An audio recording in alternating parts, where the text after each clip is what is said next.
In many ways, Caroline Simmons seems like she's taking a common political journey in reverse. In 2008, she began work on Barack Obama's presidential transition team.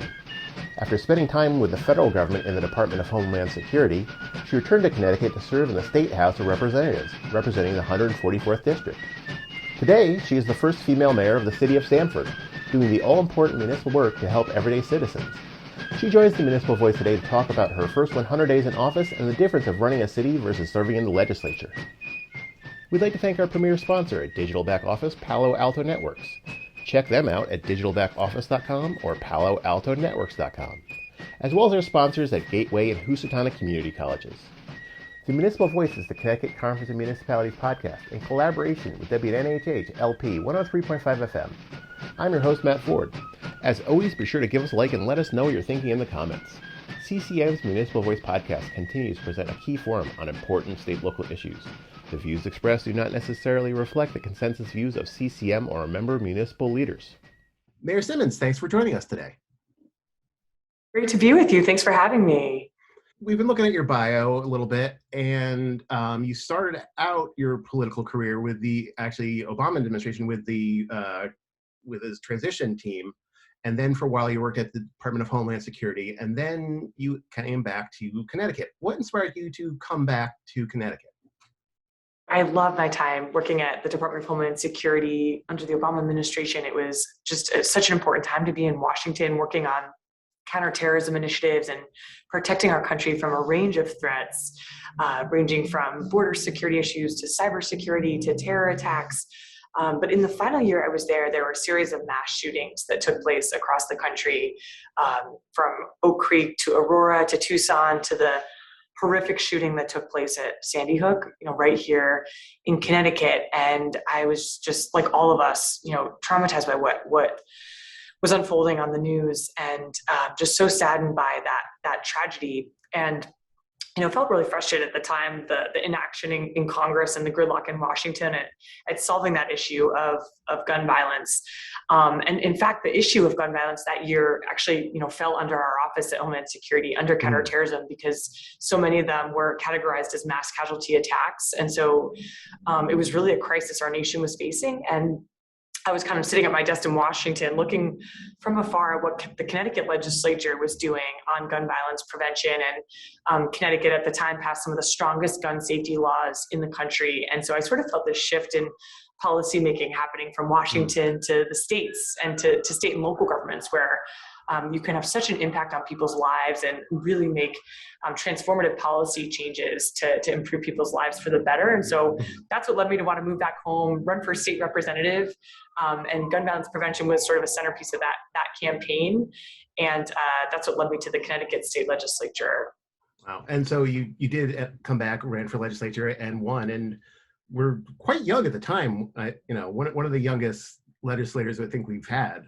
Yes, I definitely have a few more gray hairs now than when I first started, but yes, at the time. And that was really exciting too. There was definitely a group of young people, getting involved in public service. And I think it's important that we have young people at the table, because millennials now make up the largest voting bloc. And I think it's important that we get more young voices in our legislature. Of course, that was also kind of the weakness, as you're knocking on doors when people see someone who's young, there's always that skepticism, but I think it's also important that we bring in young voices. Definitely. So you came back and you were in the legislature for a while, and then you went from, federal and then state, and ultimately running for mayor. What inspired you to run for mayor of Stamford? Well, I love the city. I'm biased, but I think this is one of the best cities in Connecticut, best cities in the country. And there's just so much opportunity right now, but there's also challenges we're facing. And I think this pandemic really hit home for me, because I was getting calls every single day from constituents and residents who were facing everything from unemployment to sick or dying from COVID. And I really, see this opportunity for cities to lead and to have strong leaders of our cities is so important. And, the position of mayor is such an important one, because you can really directly impact people's lives, whether it's fixing someone's pothole or improving a school or fixing a sidewalk or bringing in a business and jobs to your city. There's just so many opportunities that you have as mayor, that we have in local government to directly touch people's lives. And so that's what really attracted me to this position. And I think at this moment in time, as we come out of this pandemic, I want to make sure that we're coming out of it stronger than ever, and that we're really building a city that's more equitable and inclusive and vibrant, where everyone has the opportunity to thrive and provide for their families. And I think a big piece of that is making sure that those who were hit hardest by this pandemic aren't left behind. And so that's what we're focused on. And I think that's what really attracted me and excited me about local leadership. Yeah. You mentioned, obviously the pandemic has affected us all, but you actually ran for office, did a campaign during a pandemic. What was that like, and how did that differ from, your previous campaigns? It was a totally different experience for all of us in government who know far too well the importance of door knocking and that face-to-face contact. Yeah, there's no kissing babies during the pandemic. Exactly. It wasn't really there during the mayoral race. So we did a lot of phone calls to voters. We did a lot of virtual events and Zooms. There were periods during the campaign where the COVID numbers would subside a little bit and we could do some outdoor gatherings, socially distanced. But it was a totally different experience. But I think it really kind of reemphasized how important it is to have local government that is in touch with citizens, that's serving their daily needs. But literally, it was a once-in-a-century pandemic that upended everyone's lives. And so I think the issues that we were talking about in the campaign were just, really heightened by the pandemic, and the actual limits of the campaigning due to the pandemic were really, front and center of people's minds, which was fascinating. And I think brought a sense of urgency to the election and the issues that we're facing in our city. Very cool. So you are now the mayor of Stamford, and you are, in fact, the first woman mayor of Stamford, which sounds a little crazy in 2021 or whatever, but you are. So did you think about that when you decided to run? Did that, come to your mind that you would be the first?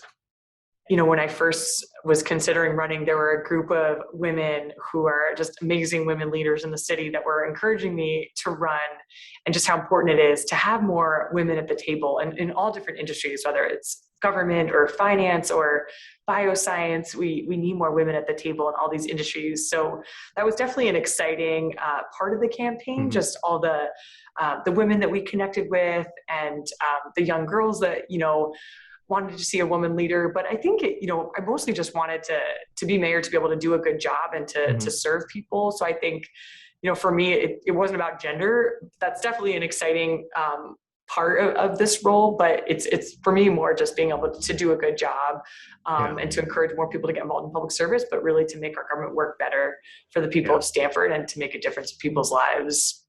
Very cool. So you mentioned, it's great for little girls to be able to see someone, becoming mayor stuff. And I know at CCM, we're kind of big on this. We've been doing a series of events recently called Representation Matters, in conjunction with the campaign school at Yale, which basically holds that, everyone should have a seat at the table, regardless of gender, race, all that kind of stuff. And you've said that you want your staff to look like the people of Stamford. And you recently filled a diversity, equity, and inclusion position for the city.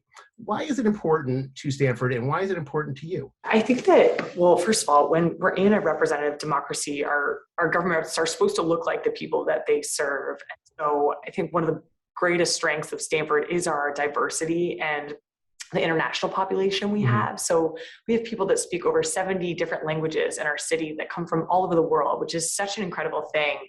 And I want to make sure that our government is reflective of that diversity, and that the people who are in this building look like the people that they're serving. So that's really been a priority, both for our cabinet and mayor's office staff. We have a number of women, we have women of color, we have Hispanic individuals in our office, and just to make sure that we look like the people that we're serving is so important. Yeah. But then I also think it's a matter of effectiveness. We know that teams do better, no matter what industry they're in, when they have more diversity, when they have more women at the table. We know that they're more effective, they're more collaborative, they're more efficient. So it's just important in order for our ability to execute as a city. So we started with the mayor's office and the mayor's cabinet. We've hired our city's first diversity, equity, and inclusion officer, who's an incredible woman, Carmen Hughes. who's going to be working to implement more diversity, equity, and inclusion across all of our city departments. And then we're also prioritizing more diverse appointments on our city boards.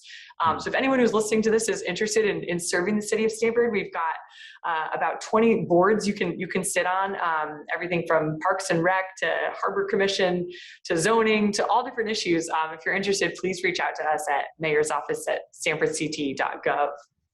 Definitely. There's a lot of cool positions that need, dedicated people who are enthusiastic. Absolutely. So you mentioned you're filling some of these roles and stuff, and that's because you're pretty new at this. You haven't been mayor of Stamford that long, about 130 days at this point right now. And for a lot of elected officials, people like to talk about their first 100 days. So how has the beginning of your administration been? How's it been going? Been an incredible ride so far. Definitely a bit of a whirlwind the first 100 days, because it's so exciting. You're putting your team together, you're learning, but you're also trying to execute and implement a number of policies that we talked to promised voters during the campaign. So we're really proud of the work we've already accomplished in our first 100 days. So everything from, we launched constituent service hubs across the city to bring government services out into the community and to hear from residents on the issues that they care about. We've convened almost daily, actually, infrastructure meetings to talk about our priority projects for the city for the federal infrastructure package, which is such a historic opportunity for the state of Connecticut and for cities and towns to be able to capture this federal infrastructure funding coming in. So we've already applied for, or in the process of applying for, a number of federal grants for everything from the West Main Street corridor in our city to the Community Challenge program we applied for, to Safe Streets and Roads grants, to bridge grants, so all of our infrastructure funding. And then we've also hired a new economic development director for the city, and we've convened our first Mayor CEO Business Roundtable with the top 20 companies, and we're working on a small business resiliency grant initiative right now. So I'm really proud of, and for the first time since 2015, we expanded the property tax credit program for senior citizens who we know are struggling right now with the rising cost of living, with inflation and everything. So we've expanded that program to make our city more affordable. So these are just some of the priorities we've been working on, and really proud of our team and the work that's been accomplished already, but we have a lot more work to do.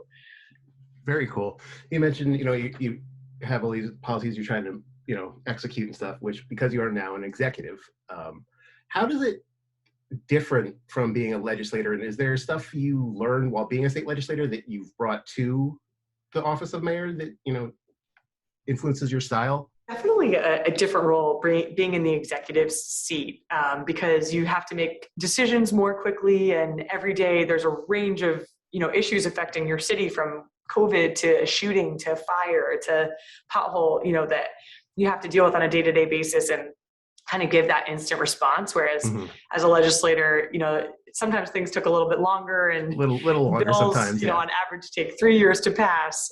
So definitely a much quicker pace, but it's a really fun, rewarding job. And I think being a legislator helped me understand how important it is to work with our local boards and our legislative branch here in the city. So we have to work closely with our Board of Representatives, our Board of Finance, and kind of having sat in that legislative seat and worked with the executive branch in Hartford, I think that brings a valuable perspective just on the importance of communication and working collaboratively. You are listening to the Municipal Voice on WNHH 103.5 FM. What's it like being on the other side of the door, now being the mayor? How do you approach conversations with municipal leaders when you were a rep, and how do you approach those conversations now with a role reversed? And now that the role's reversed, it's funny because now I'm the one calling my legislative delegation and the governor's office and the speaker's office up in Hartford, begging for money for the city. And I've turned into that nagging mayor that's trying to get more funding for the city. But it's important. I mean, that's what I'm supposed to be doing. I'm supposed to be the ambassador for our city and, championing all the programs we want and getting the funding to support these initiatives. So that's been really interesting. And then I think, just, sitting in this executive seat, working with our legislative branch, has given me a good perspective, just, coming from being a state representative and just understanding how important it is that, district representatives, they want to feel heard, that their voice matters. They want to get constituent issues solved. And so we try to do the best that we can to work with them. We've met with almost each of our Board of Representative members individually.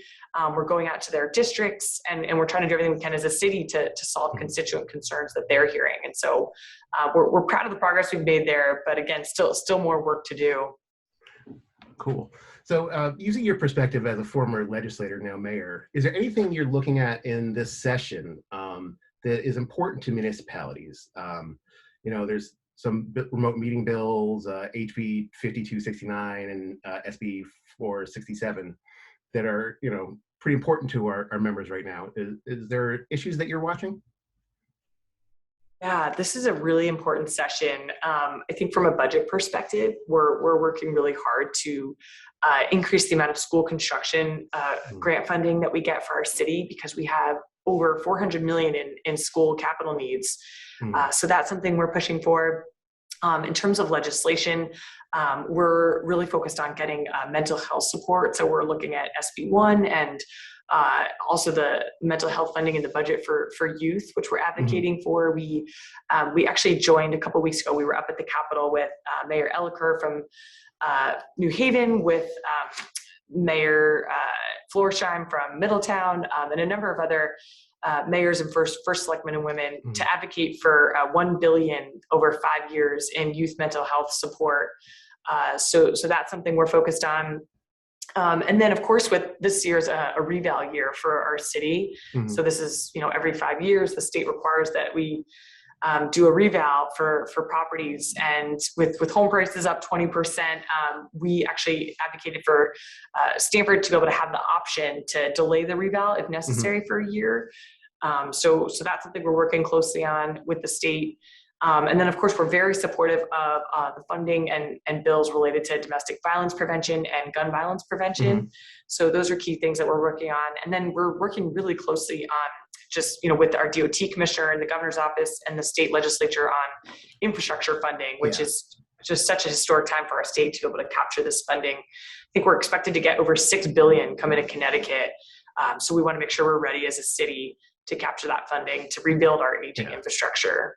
So you mentioned the home property prices going up by 20%.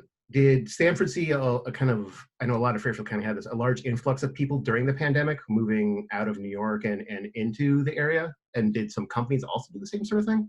That was one silver lining of this pandemic. We saw an influx of residents and businesses coming to our city and, recognizing just what a great place Stamford is to live. It's a great place to raise a family, to work in, to start a business in. And actually, according to the 2020 census numbers, Stamford gained 10,000 residents since the last census. So we're now the second largest city after Bridgeport. We have 135,000 residents. And a lot of them were over the past couple of years coming from New York City. So we're hoping to keep them here, to continue to make those investments, to make our city more vibrant and livable, but also to continue to proactively recruit businesses and people to our city. So we're working with our economic development director on that. So if any businesses listening are interested in coming to Stamford, we've got beautiful Class A office space and a 30% commercial vacancy rate right now. So we've got great office space. It's much cheaper than New York City. It's about $44 per square foot. So please reach out to us again at mayor's office at stanfordct.gov if you're interested in potentially moving your business here. There's a pitch for Stamford. I like that. So talking about the property tax, it's certainly always an issue for us at CCM. In your opinion, what's wrong with the way Connecticut does property tax, and how would you try to fix it? We're one of the most reliant states in the country on property taxes to fund local education. And a lot of other states, put in more funding overall to support education. So, for example, in Stamford, and I'm sure many other cities and towns have this, 90% of our budget comes from local property taxes, and about 55% of that overall goes to our Board of Ed. So that's a huge number. It's a huge reliance on property taxes overall to fund our budget, and large proportion of that goes to Board of Ed. So, one thing we're also advocating for is the state to put in more funding overall for education to cities and towns. But then also we're, working to diversify the revenue sources we get as a city so that we're not so reliant on property taxes. So we're looking to increase the amount of state and federal funding we get, increase the amount of philanthropic funding we get, working with private sector partners on public-private partnerships and things like that.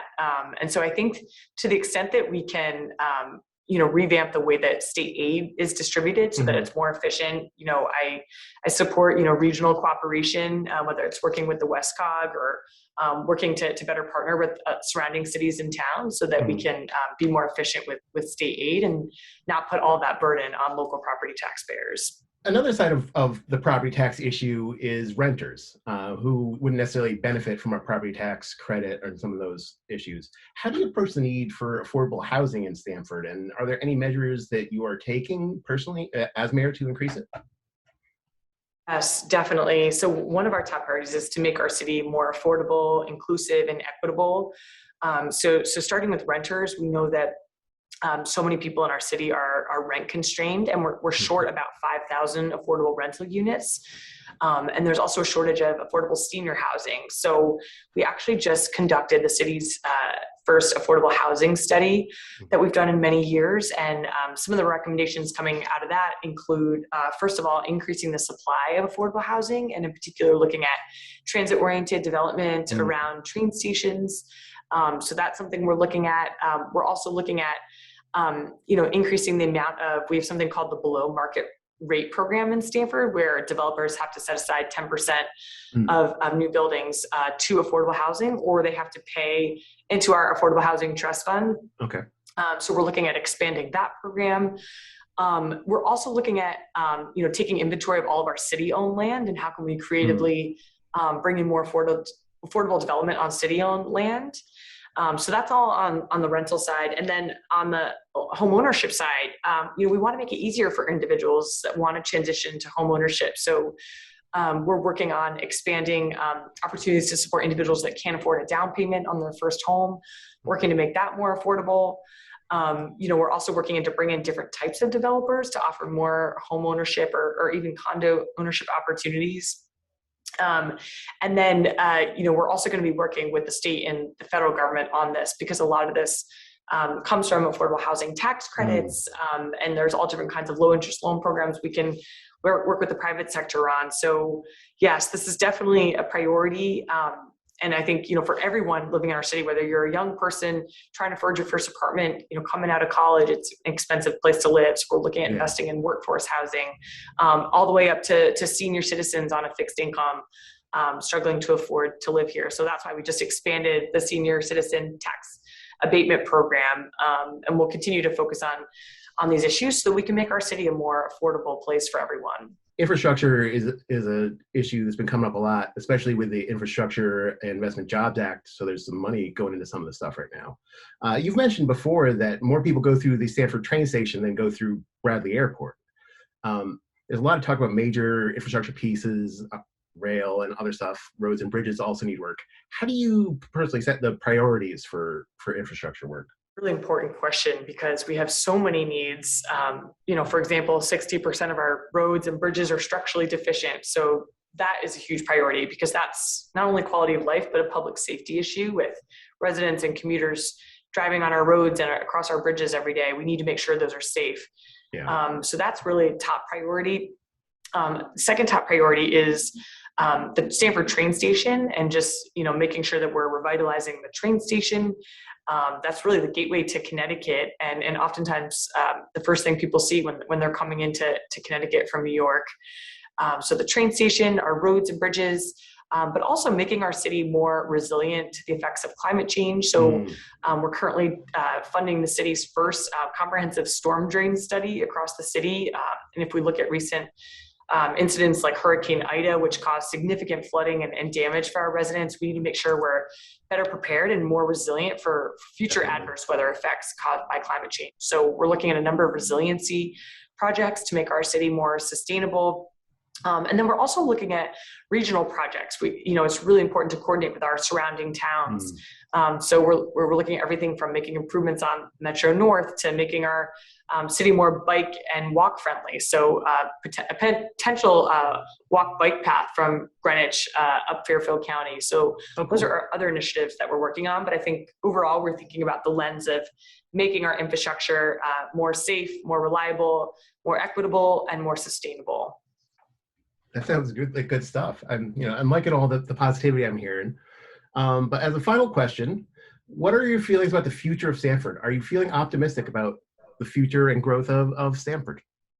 Yes, I'm so optimistic about the future of our city. We really have the wind at our back right now, and it's such an incredible city to live in, made up of amazing people from all over the world. And I think there's so much opportunity right now, and the key is to really seize this moment and making sure that we're building a more equitable and inclusive, vibrant city for everyone. And, that includes making sure everyone has access to a good paying job, making sure everyone has access to quality infrastructure, making sure that people have the opportunity to pursue their dreams here, raise a family here in a safe city with great schools. So those are the issues that we're focused on. And I'm really optimistic about the future of our city. And people of Stamford are amazing people. The way they weathered this pandemic was really inspiring. And I know we can get through anything that comes our way in the future.